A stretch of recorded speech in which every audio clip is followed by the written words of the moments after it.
Bonjour à tous, bienvenue dans cette vidéo. Alors ça faisait longtemps que j'avais pas fait une petite vidéo. Là j'en ai eu envie parce que ça fait quelque temps que je suis sur les prévisionnels, donc du coup que je canalise pour l'année sur différents aides. Tralala. Jusqu'à maintenant j'avais pas fait le lien en fait. Et là j'ai eu le tilt hier soir, puis ça continue à travailler jusqu'à ce matin. Et donc il me semble que nous avons un point de mouvement en commun qui va être déclenché donc au mois de mars, fin avril, début mars. C'est un point transitoire, c'est un point de mouvement. Je ne sais pas si c'est positif ou si c'est négatif, si c'est bien ou si c'est mal. En fait, chacun va pouvoir le vivre comme il le souhaite, comme il le choisit pour lui-même. Donc en fait, c'est vraiment un point neutre. Mais par contre, ce point, ce qui révèle, c'est qu'il va nous mettre face à face avec la vérité. Ouais. Ça va être un grand moment de réalisation. Et la réalisation, ça va être cette prise de conscience de vérité. Cette vérité qui passe, on va dire, cette frontière de l'ombre, cette frontière de l'invisible, pour surgir en lumière, pour être mise au grand jour. Donc, c'est vraiment en fait cette période où les masques tombent. Et peut-être que quand je dis ça, il y a cette visualisation ou peut-être cette projection, on va dire, des autres qui tombent leur masque. Peut-être même de ce gouvernement, voilà, ceux qui gouvernent et qui nous ment, qui tombent le masque. Et d'un coup, on connaît cette vérité. Mais ça me paraît bien plus profond que ça. Bien sûr, les masques vont tomber en chacun, mais c'est avant tout nos propres masques qui vont tomber, qui vont se défaire. C'est notre propre vérité en nous-mêmes qui va s'activer, qui va se réanimer et du coup prendre vie sur Terre. Alors cet accueil, il est vraiment interne. Ça va nous mettre en fait face à nos conflits. Mais justement, j'ai envie de rappeler que nos conflits sont nos amis. Sont nos amis. Euh, c'est voilà, ce n'est pas quelque chose de mauvais. Bien au contraire, nous pouvons nous refamiliariser avec ce conflit, réapprendre à interagir avec. Donc du coup, à les vivre, tout simplement, à les accepter, les entendre, mais surtout les apaiser. Donc du coup, les réconcilier.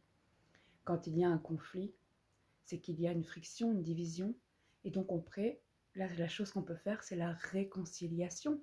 Donc en final, quand un conflit se présente, il se présente pour être aimé, pour être accueilli et pour être intégré à sa juste place, là où il pourra être en paix en soi, là où il pourra vivre avec l'ensemble de sa communauté, l'ensemble des membres intérieurs. Et dites-vous que tout ce qui vit à l'intérieur vit à l'extérieur. Si nous repositionnons nos conflits pour qu'ils puissent être apaisés, qu'ils puissent être réconciliés en paix, nous nous repositionnons dans notre communauté, dans notre vie, dans notre société, pour être tout simplement apaisés, réconciliés avec les membres de ce monde, avec le complet, le tout de cette vie. Je vais prendre l'exemple politique parce que ces temps-ci, bien sûr, ça arrête pas de tourner. Hein, voilà, on n'entend parler que de ça. Et puis même, il me semble qu'en mars, ce qui va faire, on va dire, un déclenchement viendra sûrement, on va dire, de ces verbalisations, de ces mots, comme des ordres qui vont nous être envoyés, qui vont sûrement venir révéler en nous le désordre, tout simplement, ce qui n'est pas à sa place, ce qui n'est pas aligné. Donc du coup, cette politique, on en entend beaucoup parler. Alors oui, c'est vrai. Euh, moi, si je me laisse parler dessus, je me dis c'est des dinosaures. Voilà. C'est des dinosaures. Il n'y a aucun intérêt directement à me sentir reliée à ces êtres. Voilà. Donc forcément, c'est pas très entraînant. C'est pas très, très stimulant même pour s'en intéresser parce que voilà, on a l'impression que c'est un terrain conquis, que c'est la cour royale et qu'ils sont installés là, tout simplement, comme une espèce de clapier de lapin consanguin et que ça reste entre eux. Donc c'est comme une secte en fait. Moi je le vois vraiment comme ça. Du coup, c'est vraiment compliqué, on va dire, pour le côté humain, de se dire, bon, à la base, la politique, c'est une voix. Donc, une voix regroupée, tout le son de nos voix mis en un pour qu'on puisse vivre en ordre, pour qu'on puisse vivre tout simplement euh, sous une même dynamique. Voilà. C'est censé nous faire avancer. Et là, depuis un certain temps, parce que c'est pas depuis le Covid, hein, c'est depuis toujours, moi je suis née là-dedans. Donc, en fait, j'ai même pas vraiment d'exemple de mon vivant, de ce que ça pouvait être avant. Moi, je suis née avec ces mêmes personnes qui sont encore aujourd'hui en train de se présenter. Voilà. Ils ont juste vieilli un petit peu, et encore pas tous, mais voilà, c'est tout. Donc forcément, il n'y a rien de neuf, il n'y a rien de frais. Et là, je rebondis sur quelque chose, ben voilà, c'est vraiment de l'expression libre, et c'est pas du tout politique, dans le sens où, mon avis, on s'en fout. Comme je vous l'ai dit, je suis pas quelqu'un d'intéressé par ça. Euh, je m'intéresse plutôt à comment on pourrait envisager les choses par la suite. Voilà, qu'est-ce que ça pourrait être la politique de demain? Peut-être un renouvellement des candidats. Voilà, peut-être tout simplement des sortes d'élections mises en place avant pour nous présenter des nouveaux candidats. Déjà là, il faudrait qu'on s'y intéresse un petit peu, clac, clac, clac, mais s'il y a du nouveau monde, s'il y a justement cette fraîcheur qu'on attend tous, ce nouveau, cette vérité, en fait, cette voix qui vient communiquer ce qui vibre au jour d'aujourd'hui, ce qui est vivant, ce qui est réel au cœur des gens, et ce qui est sûr, euh, on va dire pour le grand nombre, c'est que même si la vérité n'a pas encore tout à fait éclaté, même si on ne sait pas tout encore, au fond, nous, on sait. On sait les mensonges. On connaît les détournements, on connaît leurs plans, on n'a peut-être pas les chiffres, on n'a peut-être pas les mots pour y expliquer, mais on a le ressenti qui dit que ça fait un moment que ça trône comme des rois et que le peuple, au final, se retrouve dépourvu de droits. Et d'ailleurs, on peut dire aussi que les peuples deviennent de plus en plus pauvres. Donc il y a une certaine pauvreté de mouvement, parce que du coup, il n'y a plus cette possibilité de pouvoir se mouvoir comme on a envie, cette pauvreté financière, parce que forcément le coût de la vie, le coût de tout augmente, et puis aussi cette pauvreté de liberté de penser, de liberté d'avenir, de futur, de pouvoir faire des projets, de pouvoir tout simplement se diriger tout simplement vers des buts. Mais ça, quand on regarde bien, mais ça va avec ce concept un peu de secte.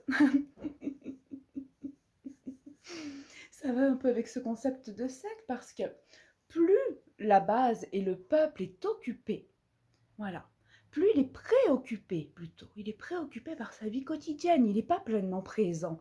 Il est là, il pense un petit peu aux problèmes de ci, il pense comment il va gérer cela, il pense comment il va finir le fin de mois, comment il va pouvoir travailler maintenant qu'on veut lui imposer des vaccins, euh, comment il va faire pour s'amuser. Voilà, il pense à ça, il se dit mais comment je vais faire en fait pour vivre le plaisir dans ma vie, pour pouvoir me laisser aller. Du coup, il n'est pas pleinement présent parce qu'il est éparpillé dans toutes ses pensées, il est préoccupé. Il est déjà occupé par quelque chose voilà, qui pourrait arriver ou qui est déjà à peu près là, mais pas encore tout à fait dans sa globalité. Et du coup, quand il est dans cette énergie-là, il n'est pas pleinement présent avec ce qu'il vit. Donc il en oublie sa puissance, il en oublie sa force, euh, on va dire, j'allais dire son courage, mais en fait c'est surtout cette motivation du présent. Nous sommes des êtres énormément puissants. Et pas puissants comme on pourrait l'entendre dans le côté destructeur, mais dans le côté révolutionnaire, dans le côté transformateur, transmutateur. Il nous suffit euh, j'allais dire, d'un positionnement, d'une voix, d'un élan pour transformer les choses. Et même si ça n'agit pas tout de suite, il y a déjà tout simplement, quand on se laisse être entier, quand on se laisse être naturel, quand on affirme simplement cette vérité qui est là, sans se préoccuper de ce qui va en découler. Ce qui en découle, on aura le temps de le vivre dès que ça va revenir, de toute manière. Mais ça, du moment qu'on se laisse être dans cette entièreté, à vivre ce que l'on ressent, ce qui nous vibre pleinement, on inspire aussi autour de nous.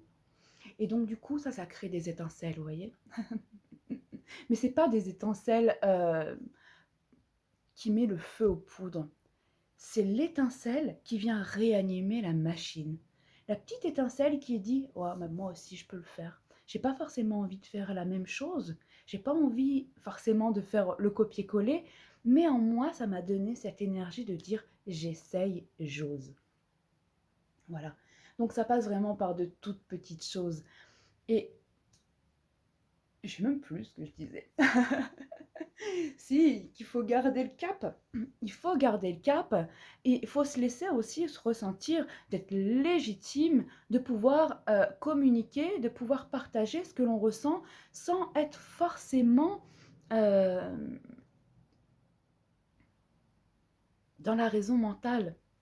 Donc dans le sens où il n'y a pas besoin d'être un diplômé d'Harvard pour se laisser dire ce qu'on ressent. Voilà. Parce que maintenant, c'est vrai qu'il y a ce côté très défini. Hein. C'est normal, c'est le monde dans lequel on vit, où on est très casé, voilà. Donc du coup, si on veut vraiment pouvoir avoir une voix qui a du poids, il faudrait avoir les sources, donc les sources extérieures. Mais au jour d'aujourd'hui, on peut parler avec sa source, donc la source de ce que l'on ressent, la source de ce que l'on vibre et de ce qu'on choisit d'émettre. Et nous pouvons émettre notre vérité. Et ça passe aussi par un langage où on peut s'accorder sur notre fréquence. Donc dire sa vérité sur une fréquence de colère, d'énervement et de pulsation qui dépasse, j'allais dire ça peut ne pas nous ressembler. Mais tout dépend en fait. Tout dépend. Euh... mais oui, en fait j'allais essayer de mettre cet exemple-là, mais il n'y a pas d'exemple. Voilà, c'est simple, il n'y a pas d'exemple. Parce que si vous vous faites agresser, même verbalement, ou même, vous voyez, énergétiquement comme ça, vous ressentez, forcément, il va y avoir une attaque qui va se faire. Donc, ça va peut-être vous mettre en boule, ça va vous faire ressentir des choses à l'intérieur. Alors oui, il n'y a pas besoin de projeter ces choses, mais on peut le dire. On peut le dire, ça m'énerve. Ça me plaît pas. Ça, je t'autorise pas. Clairement, regarder une personne dans les yeux et lui dire je ne t'autorise pas, il est surpris. Les gens ne sont pas habitués à ce qu'on interagisse avec le conflit. Donc du coup, juste une interaction, c'est déjà un mouvement qui change les habitudes, tout simplement. Voir quelque chose qui nous irrite dans la rue, bien sûr, ne pas aller se mettre dans cette même énergie de ce conflit qui nous irrite, mais pas se voiler la face et dire voilà, je vois rien, je mets mes lunettes comme les chevaux là. Non, simplement se laisser agir. Stop. Non, parler avec sa voix du cœur. Une personne qui est en colère, quand il entend une fibre du cœur, ça ne peut que l'aider à se retrouver. Ça ne peut que l'inspirer lui aussi à réaliser qu'il en a un qui bat derrière toute cette haine et cette colère. Enfin voilà. Bon ben, je vois que l'enregistrement est fini, ça va couper. Eh ben, prenez soin de vous.